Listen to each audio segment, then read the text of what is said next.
Bonjour à tous et bienvenue pour cette nouvelle vidéo. Le sujet d'aujourd'hui est la loi d'attraction. C'est un thème que l'on m'a demandé de traiter plusieurs fois et c'est vrai que ça manquait cruellement sur ma chaîne. Et pourtant, c'est un thème fondamental du développement personnel. Même si j'en ai fait allusion à plusieurs reprises dans différentes animations antérieures, une vidéo dédiée ne fera pas de mal. Les ressources pour se documenter sur la loi d'attraction sont très nombreuses. Elle a été surtout mise en avant au travers du film Le Secret de Rhonda Byrne. J'ai acheté le livre correspondant à ce film et pour la petite parenthèse, même s'il est un petit peu cher, il est vraiment magnifique. Mon étude s'est aussi portée sur le livre tout simplement nommé La loi d'attraction. Je vous donnerai les liens dans la description de cette vidéo. Alors, la loi d'attraction, qu'est-ce que c'est finalement ? Eh bien, c'est tout simplement le fait que vous attiriez ce à quoi vous pensez le plus. Avec ce que vous pensez, vous créez des images. Ces images vont nourrir votre esprit et vous attirerez leur équivalent dans votre vraie vie. Comment ça marche ? Eh bien, selon Bob Proctor, la raison pour laquelle 1% de la population mondiale détient 96% de toute la richesse réside dans le fait que ces gens-là aient compris le secret et qu'ils l'appliquent mieux que tout le monde. Pour que cela marche, il faut comprendre qu'en tant qu'être humain, nous sommes les plus merveilleux des aimants au monde. Nous avons la possibilité de créer un pouvoir magnétique par le simple fait de penser à quelque chose. Or, ces pensées, vous pouvez les diriger où vous voulez.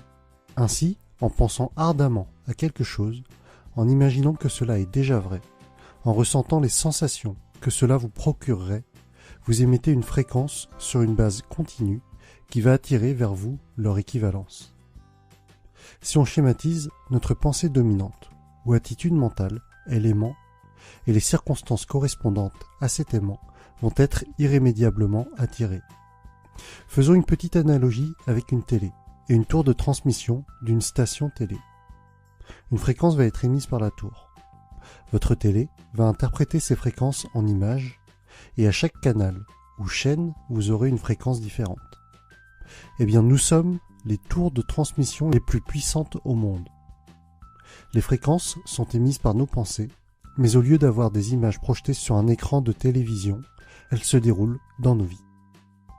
Si vous voulez changer d'image, alors il faut changer de fréquence, en modifiant vos pensées.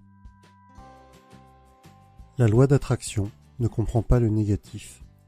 Autrement dit, si vous pensez à une phrase qui contient de la négation, la loi d'attraction ne saura pas le distinguer. Par exemple, si vous pensez souvent « il ne faut pas que je sois en retard », eh bien il y a de fortes chances que vous le soyez régulièrement. Si vous vous dites « il ne faut pas que je me tâche », eh bien vous allez probablement vous tâcher. Idem pour « je ne veux pas être malade », vous risquez de tomber malade. Aussi, pour ces trois exemples, il vaudrait donc mieux penser respectivement aux phrases « je serai à l'heure »,« mes habits resteront propres » et « je serai en bonne santé ». D'un point de vue strictement sémantique, ça veut dire exactement la même chose. D'un point de vue loi d'attraction, c'est complètement différent. Si vous ne comprenez pas la loi d'attraction, ne la rejetez pas et ne l'ignorez pas. Vous voyez, ce n'est pas parce que certaines personnes ne comprennent pas comment fonctionne l'électricité qu'elles ne peuvent pas bénéficier de ses avantages. Eh bien, il en est de même pour la loi d'attraction. Même si vous n'en tenez pas forcément compte, elle est bien présente et fait bien partie de notre univers, au même titre que la loi de la gravité. Le processus créateur vous aide à réaliser ce que vous voulez grâce à 3 étapes simples. Demandez, croyez et recevez. Demander à l'univers ce que vous voulez est pour vous une occasion de déterminer vos désirs avec précision. En formulant clairement dans votre esprit, vous exprimez votre demande. Croire sous-entend agir, parler et penser comme si vous aviez déjà reçu ce que vous avez demandé. Lorsque vous émettez la fréquence correspondant à la chose perçue, la loi d'attraction met en action les gens, les événements et les circonstances afin que vous receviez ce que vous avez demandé. Recevoir fait appel au sentiment que vous éprouverez une fois que votre souhait sera exaucé. En vous sentant bien maintenant, vous syntonisez la fréquence associée à ce que vous voulez. Si l'on prend un exemple, pour perdre du poids, ne vous concentrez pas sur l'idée de maigrir. concentrez-vous plutôt sur votre poids idéal. Sentez à quel point ce serait agréable d'avoir ce poids idéal et vous l'attirerez vers vous. Les deux derniers sujets que j'ai voulu vous présenter en relation avec la loi d'attraction sont la gratitude et la visualisation. La gratitude est un processus puissant qui vous permet de recanaliser votre énergie et d'attirer encore davantage de choses dans votre vie. Soyez reconnaissant pour ce que vous avez déjà et vous attirerez encore plus de bonnes choses. La visualisation est le processus par lequel vous créez en esprit une image de vous-même qui aurait déjà vu son souhait exaucé. En visualisant, vous générez des pensées et des émotions puissantes, telles qu'elles seraient si vous aviez déjà ce dont vous avez envie. La loi d'attraction vous renvoie ensuite cette réalité exactement comme vous l'aviez imaginé. Mais attention, pour tirer pleinement parti de la loi d'attraction, il faut en faire une habitude de vie et non une utilisation ponctuelle. C'est pourquoi intégrer la visualisation et la gratitude dans une routine quotidienne, telle que suggérée dans The Miracle Morning, est si puissant pour avancer vers vos buts et vers vos rêves. Pour conclure, comme le dit Jack Canfield, il suffit de décider ce que vous voulez. Croyez que vous l'avez déjà.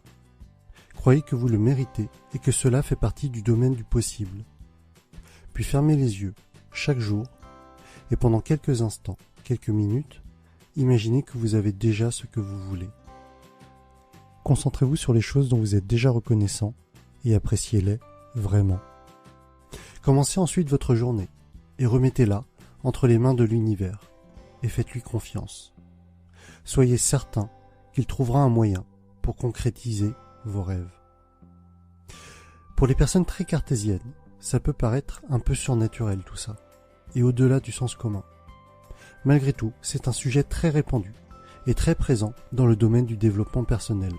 Ce que j'y vois d'assurément positif, c'est vraiment sa mise en œuvre. C'est-à-dire que la loi d'attraction passe forcément par de la visualisation. Et ça, c'est extrêmement bon pour rester focus sur ses objectifs et ne pas se perdre dans trop de pensées parasites. Bien entendu, la simple pensée ne suffira jamais.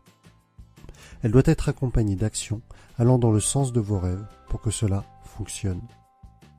Et voilà pour mon résumé des livres Le Secret et la loi d'attraction. Je vous laisse les liens vers les livres et vers le film dont je vous avais parlé dans la description.